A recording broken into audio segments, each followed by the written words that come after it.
ಮೈಸೂರು ಕೊಡಗು ಲೋಕಕ್ಷೇತ್ರ ಗೆಲ್ಲಲು ಕಾಂಗ್ರೆಸ್ ರಣತಂತ್ರವನ್ನು ಹೆಣಿತಾ ಇದೆ. ಕಾಂಗ್ರೆಸ್ ಅಭ್ಯರ್ಥಿ ಎಂ ಲಕ್ಷ್ಮಣ್ ಗೆಲ್ಲಿಸೋಕೆ ಕೈ ನಾಯಕರು ಪಣ ತೊಟ್ಟಿದ್ದಾರೆ. ಮುಖ್ಯಮಂತ್ರಿಗಳಿಗೂ ಕೂಡ ಇದು ಪ್ರತಿಷ್ಠೆ ಕಣವಾಗಿದೆ. ಹಾಗಾಗಿ ಸಭೆಗಳ ಮೇಲೆ ಸಭೆ ಮಾಡ್ತಾ ಇದ್ರು. ಬಟ್ ಈಗ ಲಕ್ಷ್ಮಣ್ ಅವರನ್ನ ಗೆಲ್ಲಿಸೋಕೆ ಇಡೀ ಕಾಂಗ್ರೆಸ್ನ ನಾಯಕರು ಪಣ ತೊಟ್ಟಿದ್ದಾರೆ. ಮೈತ್ರಿ ನಾಯಕರ ಒಕ್ಕಲಿಗಾಸ್ತ್ರಕ್ಕೆ ಕಾಂಗ್ರೆಸ್ನ ದಲಿತಾಸ್ತ್ರ ಪ್ರಯೋಗ ಆಗ್ತಾ ಇದೆ. ಚುನಾವಣೆ ಗೆಲ್ಲೋಕೆ ಅಹಿಂದ ಮತಗಳ ಮೇಲೆ ಕೈ ನಾಯಕರು ಕಣ್ಣಿಟ್ಟಿದ್ದಾರೆ. ಮೈಸೂರು ನಗರ ಚಾಮುಂಡೇಶ್ವರಿ ಕ್ಷೇತ್ರದಲ್ಲಿ ದಲಿತ ಮುಖಂಡರ ಸಭೆ ಕರೆದಿದ್ದಾರೆ. ಎಂ ಲಕ್ಷ್ಮಣ್ ಗೆಲ್ಲಿಸೋಕೆ ದಲಿತ ಮುಖಂಡರ ಬೃಹತ್ ಸಮಾವೇಶ ಇದೆ. ಇಂದು ಬೆಳಗ್ಗೆ 11ಕ್ಕೆ ಮೈಸೂರಿನ ಖಾಸಗಿ ಭವನದಲ್ಲಿ ಈ ಸಭೆ ಇದೆ. ಸಭೆಯಲ್ಲಿ ಮೈಸೂರು ಉಸ್ತುವಾರಿ ಡಾಕ್ಟರ್ ಎಚ್.ಸಿ. ಮಹದೇವಪ್ಪ, ಸಚಿವ ಕೆ.ಎಚ್. ಮುನಿಯಪ್ಪ, ದಲಿತ ಸಂಘಟನೆಗಳ ಒಕ್ಕೂಟದಿಂದ ಈ ಸಮಾವೇಶವನ್ನು ಆಯೋಜನೆ ಮಾಡಲಾಗಿದೆ. ಈಗ ಮೈತ್ರಿ ನಾಯಕರು ಒಕ್ಕಲಿಗ ಅಸ್ತ್ರವನ್ನು ಪ್ರಯೋಗ ಮಾಡ್ತಾ ಇದ್ದಾರೆ. ಎಂ ಲಕ್ಷ್ಮಣ್ ಕಾಂಗ್ರೆಸ್ ಕ್ಯಾಂಡಿಡೇಟ್ ಒಕ್ಕಲಿಗರಾದರೂ ಕೂಡ ಅಲ್ಲಿ ಅವರು ಕೂಡ ಅಷ್ಟೇ ಶತಪ್ರಯತ್ನವನ್ನು ಮಾಡ್ತಿದ್ದಾರೆ. ಜೊತೆಗೆ ಅಹಿಂದ ಮತಗಳ ಕ್ರೋಢೀಕರಣ ಅಂದರೆ ದಲಿತ ಸಮಾಜದ ಓಟ್ಗಳನ್ನು ಕೂಡ ತಮ್ಮತ್ತ ಸೆಳೆದುಕೊಳ್ಳುವಂಥ ಮಾಸ್ಟರ್ ಪ್ಲಾನನ್ನು ಹೆಣೆದಿದ್ದಾರೆ ಕಾಂಗ್ರೆಸ್ ನಾಯಕರು.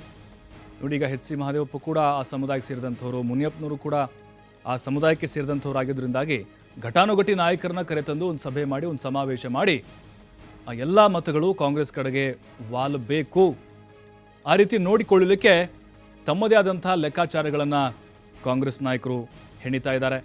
ನೋಡಿ, ಮೈಸೂರು ಕೊಡಗು ಲೋಕಸಭಾ ಕ್ಷೇತ್ರದಲ್ಲಿ ದಲಿತ ಸಮುದಾಯ ಕೂಡ ಓವರಾಲ್ ಅಹಿಂದ, ಅಲ್ಪಸಂಖ್ಯಾತ, ಹಿಂದುಳಿದ ಮತ್ತು ದಲಿತ ಸಮುದಾಯಗಳು ಈಗ ಒಕ್ಕಲಿಗ ಓಟ್ಗಳ ಸಂಖ್ಯೆ ಜಾಸ್ತಿ ಇರ್ಬೋದು, ಆದರೆ ನಿರ್ಣಾಯಕ ಪಾತ್ರ ವಹಿಸೋದು ಅಹಿಂದ ಮತಗಳು ಅಂತ ನಾವಿಲ್ಲಿ ಗಮನಿಸಬೇಕಾಗತ್ತೆ.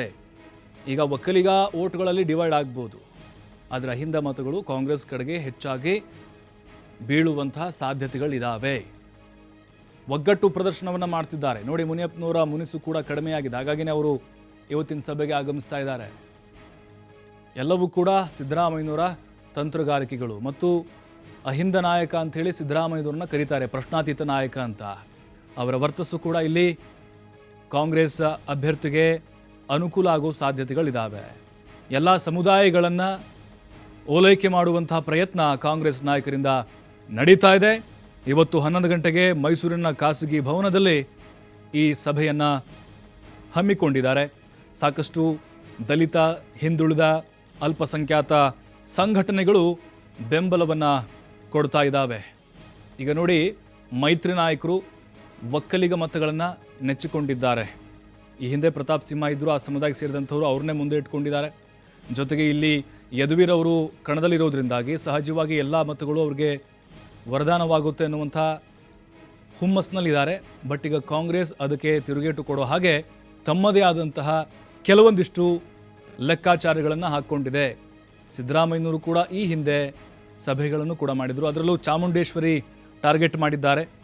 ಅಲ್ಲೂ ಕೂಡ ಅಷ್ಟೇ ಜಿ.ಟಿ. ದೇವೇಗೌಡ MLA ಆಗಿದ್ದಾರೆ. ಈಗ ಅಲ್ಲಿ ಹೆಚ್ಚಿನ ಲೀಡ್ ತೆಗೆದುಕೊಂಡ್ರೆ ಅನುಕೂಲ ಆಗುತ್ತೆ ಅನ್ನೋದು.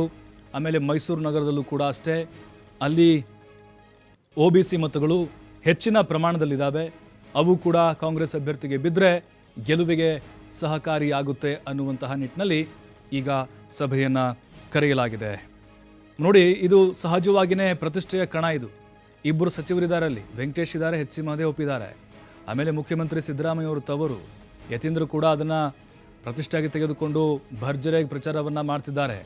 ಇಲ್ಲಿ ಲಕ್ಷ್ಮಣ್ ಅಭ್ಯರ್ಥಿ ಅನ್ನೋದಕ್ಕಿಂತ ಮುಖ್ಯಮಂತ್ರಿಗಳೇ ಸ್ವತಃ ಅಖಾಡದಲ್ಲಿದ್ದಾರೆ, ಕಣದಲ್ಲಿದ್ದಾರೆ ಅನ್ನೋದನ್ನು ಬಿಂಬಿಸಲಾಗ್ತಾ ಇದೆ. ಅಂದರೆ ಅಷ್ಟರ ಮಟ್ಟಿಗೆ ಇಬ್ಬರು ಅಭ್ಯರ್ಥಿಗಳ ಮಧ್ಯೆ ಈ ಬಾರಿ ಫೈಟ್ ನಡೆಯೋದು ನಿಶ್ಚಿತ ಅಂತ ಹೇಳಲಾಗ್ತಾ ಇದೆ.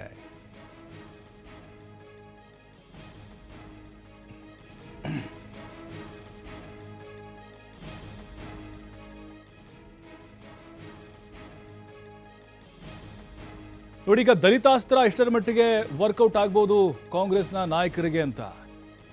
ಸಹಜವಾಗಿ ಸಿದ್ದರಾಮಯ್ಯನವರ ಕೈಯಲ್ಲಿ ಆ ವೋಟ್ ಬ್ಯಾಂಕ್ ಇದ್ದೇ ಇರುತ್ತೆ ತಮ್ಮ ತವರು ನೆಲದಲ್ಲಿ.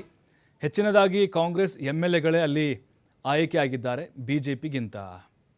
ಜೊತೆಗೆ ಗ್ಯಾರಂಟಿಗಳು ಕೂಡ ಪ್ಲಸ್ ಆಗೋ ಸಾಧ್ಯತೆಗಳು ಇರಬಹುದು. ಬಟ್ ಈಗ ಒಕ್ಕಲಿಗರನ್ನೇ ನಂಬಿಕೊಂಡು ಅಲ್ಲಿ ಇರೋಕ್ಕಾಗೋದಿಲ್ಲ ಕಾಂಗ್ರೆಸ್ನವರು. ಸಹಜವಾಗಿಯೇ ಅಲ್ಲಿ ದಳ ಮತ್ತು BJP ಮೈತ್ರಿ ಮಾಡಿಕೊಂಡಿರುವುದರಿಂದಾಗಿ ಮತ್ತು ಆ ವೋಟ್ಗಳು ಡಿವೈಡ್ ಆಗ್ಬೋದು.